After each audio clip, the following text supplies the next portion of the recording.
నమస్తే అండి, ఎలా ఉన్నారు అందరూ? బాగున్నారా? నేనైతే బాగున్నానండి. మీ అందరికీ అమ్మవారి ఆశీస్సులు ఎల్లప్పుడూ ఉండాలని కోరుకుంటూ, రేపు సోమవారం రోజు అష్టమి తిథి అనేది రాబోతుంది. ఆ రోజున మనం చెయ్యబోయే స్వర్ణ ఆకర్షణ భైరవ పూజా పరిహారం గురించి తెలుసుకుందాం. ఇంతకీ పూజా పరిహారం దేనికి చేసుకోవాలి, ఫలితాలు ఏంటి, ఇవన్నీ కూడా ప్రతి ఒక్క విషయం తెలుసుకుందాం. అంతకన్నా ముందు చూసేవారికి ఒక చిన్న రిక్వెస్ట్ అండి. అందరికీ ఉపయోగపడేలా మరిన్ని మంచి మంచి వీడియోస్ని మీ ముందుకు తీసుకొచ్చేలా ఒక చిన్న లైక్ ఇచ్చి ప్రోత్సహిస్తారని భావిస్తున్నాను. కొత్తగా ఎవరైనా చూస్తుంటే కనుక మన ఛానల్లో అనేక రకాలైన సమస్యలకు తగ్గ పూజలు పరిహారాలు ఉన్నాయి. ఒకసారి మీరు ఛానల్లోకి వెళ్ళి చూసి మీ సమస్యకు తగ్గ ఏదైనా పూజను కానీ పరిహారాన్ని కానీ ఎంచుకునే ప్రయత్నం చేయండి.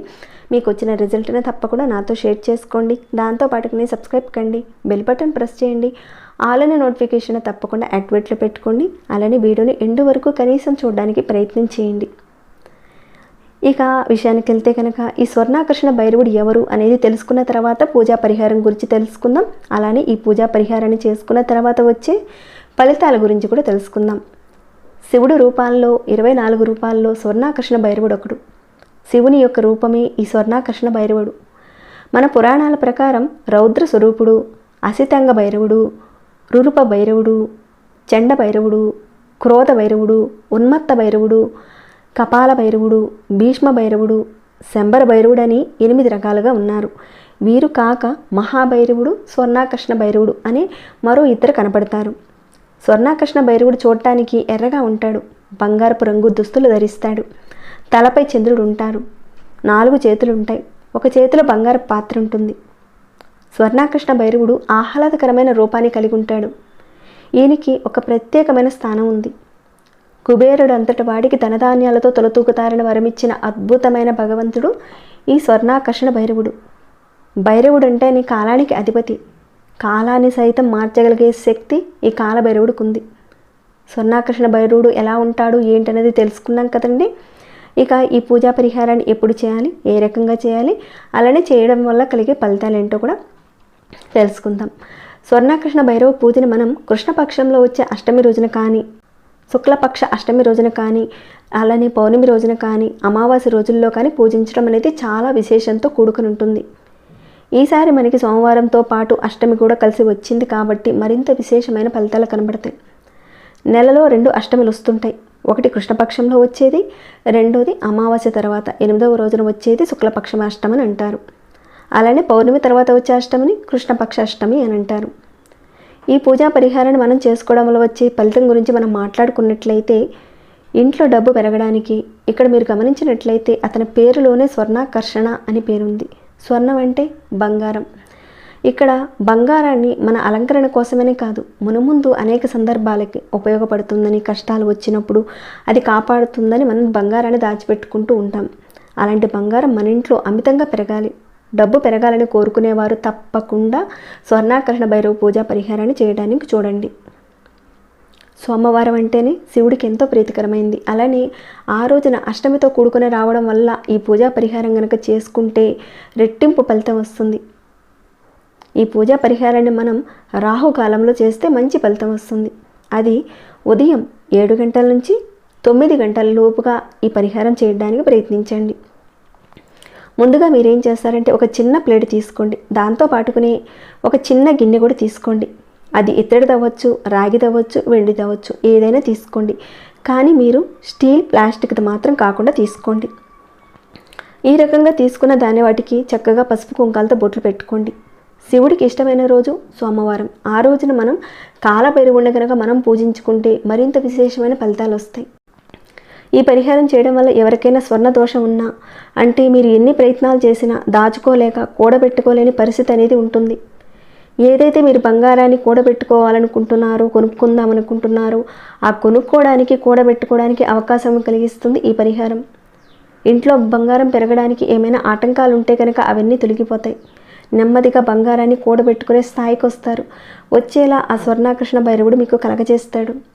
ముందుగా మీరు మీ పూజ గదిలోనే ఇందాక చెప్పుకున్నట్లుగా రాహుకాలంలో చక్కగా మీరు ఏం చేస్తారంటే మీ పూజ గదిలోనే స్వర్ణాకర్షణ భైరవుడి యొక్క చిత్రపటం పెట్టుకోండి. పెట్టుకొని పసుపు కుంకుమ బొట్లు పెట్టి చక్కగా పూలతో అలంకరించండి. ముఖ్యంగా ఎర్రగన్నేరు పూలతో అలంకరించండి. లేని వారు ఏవైనా ఎరుపు పువ్వులతో కానీ లేదా సువాసన కలిగిన పూలతో కానీ చక్కగా అలంకరించండి. స్వర్ణాకర్షణ భైరవుడు ఫోటో ఉన్నట్లయితే ఈ రకంగా చేయండి. లేనివారు ఒక ప్లేట్కి చక్కగా పసుపు కుంకాలు పెట్టుకొని ఆ ప్లేట్లో మట్టి ప్రమిద అనేది పెట్టుకొని ఎరుపు ఒత్తులతో ఒక 2 ఒత్తులు కానీ 3 ఒత్తులు కానీ వేసుకుని నువ్వుల నూనెతో దీపారాధన చేసుకోండి. దీపంలోనే ఆయన ఉన్నాడని మీరు ఒక భావన చేసుకో. అప్పుడు ఈ పరిహారం పూజ చేసుకోవాలి. పటం ఉంటే గనక ఇందాక చెప్పుకున్నట్లుగా ఆ రకంగా చేయండి. లేనివారు ఈ దీపంలోనే ఆయన ఉన్నాడని ఒక భావన చేసుకొని పూలతో చక్కగా అలంకరించండి. ఇక ఆ ప్లేట్కి పసుపు కుంకాలు పెట్టారు కదా, దాని మీద ఒక చిన్న గిన్నె పెట్టి ఆ గిన్నెలో ఒక బిల్వపత్రం పెట్టండి. బిల్వపత్రం అనేది శివుడికి ఎంతో ప్రీతికరమైంది. అలానే లక్ష్మీదేవికి, విష్ణుమూర్తి స్వామివారికి కూడా ఎంతో ప్రీతికరమైంది. ఈ బిల్వపత్రం ధనాన్ని ఆకర్షించే శక్తి అనేది ఉంటుంది కాబట్టి తప్పకుండా బిల్వపత్రం అనేది ఒకటి పెట్టండి. ఆ తర్వాత ఒక చిన్న ముక్క పచ్చ కర్పూరం అనేది పెట్టండి. ఈ పచ్చ కర్పూరం కూడా ధనాన్ని ఆకర్షించే శక్తి అనేది ఉంటుంది కాబట్టి ఒక చిన్న ముక్క పెట్టండి. ఆ తర్వాత దీంట్లో ఒక 3 యాలకులు పెట్టండి. ఆ తర్వాత మన దగ్గర ఉన్న ఒక చిన్న బంగారపు వస్తువు, చెవి పోగు కానీ ఉంగరం కానీ లేదంటే ఒక చిన్న కాసు అయినా సరే మీ దగ్గర ఉన్న దానిని ఆవు పాలతో ముందుగా శుద్ధి చేసి దానిని ఆ గిన్నెలో పెట్టండి. ఆ తర్వాత ఒక 5 రూపాయల నాణ్యం తీసుకోండి. ఆ 5 రూపాయల నాణ్యాన్ని కూడా ఆ గిన్నెలో పెట్టండి. ఇక్కడ పెట్టేవన్నీ కూడా బంగారాన్ని ఆకర్షించేటివిగా ఉంటాయి, అలానే ధనవృద్ధి కలిగి చేసేవి. ఇలా పెట్టిన తర్వాత మీ మందిరంలోనే చక్కగా ఆసనం వేసుకొని కూర్చొని ఈ పరిహారం అంతా కూడా ఆ కాలభైరవుడు ఎదురుగా, అంటే ఫోటో ఉంటే కనుక ఫోటో ఎదురుగా, లేదంటే మీరు ఏదైతే దీపారాధన చేశారో ఆ దీపారాధన ఎదురుగా ఈ పరిహారాన్ని అంతా కూడా చేయాలి. పూర్తిగా మనసు లగ్నం చేసి చేయండి. అలా సిద్ధం చేసిన తర్వాత పూజా మందిరంలో పెట్టిన ఆ ఫోటో ఎదురుగా కానీ లేదా ఆ దీపారాధన ఎదురుగా కానీ పెట్టండి. పెట్టి అక్కడ ఒక 108 సార్లు మీరు ఈ చిన్న మంత్రాన్ని పఠించండి. ఎరుపు పువ్వులతో కానీ బిల్వపత్రాలతో కానీ వాటితో వేస్తూ చక్కగా పఠించండి. ఇంతకీ ఆ మంత్రం ఏంటంటే ఓం స్వర్ణాకర్షణ భైరవ నమః. ఈ మంత్రాన్ని నేను స్క్రీన్పై ఇస్తాను, అలానే డిస్క్రిప్షన్ బాక్స్లో కూడా ప్రొవైడ్ చేస్తాను, చూడండి. ఆ రకంగా అర్చించిన తర్వాత ఆ పూలను మీరు మాలగా కట్టి స్వర్ణాకర్షణ భైరవుడు ఫోటోకు పెట్టండి. లేని వాళ్ళు పార్వతీ పరమేశ్వరుల ఫోటోకైనా సరే ఆ మాలను వేయచ్చు. ఇలా చేసిన తర్వాత ఆ బంగారాన్ని 5 రూపాయల కాయిన్స్ని మీరు డబ్బులు దాచుకునే ప్రదేశంలో పెట్టండి. ఈ రకంగా చేయడం వల్ల ఇంట్లో బంగారం అనేది కొద్ది కొద్దిగా పెరుగుతూ అనుకూలమైన పరిస్థితులు మీకు వస్తాయి. ఫోటో ఉన్నవారు చక్కగా ఎరుపు పూలతో కానీ సుగంధ పూలతో కానీ చక్కగా అలంకరించి పూజ చేసుకోండి. లేనివారు ఏదైతే మీరు దీపారాధన చేశారో ఆ దీపం దగ్గరే మీరు స్వర్ణాకర్షణ భైరవుడు ఉన్నాడని తలుచుకుంటూ చక్కగా చేసుకోండి. తర్వాత నైవేద్యంగా మీరు కట్టె పొంగలి, చక్కెర పొంగలి కానీ మీకు ఏది వీలైతే దాన్ని పెట్టడానికి ప్రయత్నం చేయండి. ముఖ్యంగా మీరు ఈ పరిహారం చేసుకోవడం వల్ల బంగారం పెరగడానికి అవకాశం ఉంటుంది, మీకు అభివృద్ధి బాగుంటుంది. ఉద్యోగం లభించాలన్నా, ఉద్యోగంలో స్థిరపడాలన్నా తప్పకుండా చేసుకోవలసిన ఒక మంచి విధానం. ఈరోజు మనం పాటించవలసిన నియమాల్లో కనుక చూసుకున్నట్లయితే మద్యం, మాంసాహారం ఇలాంటివి తీసుకోకూడదు. అలానే బ్రహ్మచర్యాన్ని తప్పకుండా పాటించాలి.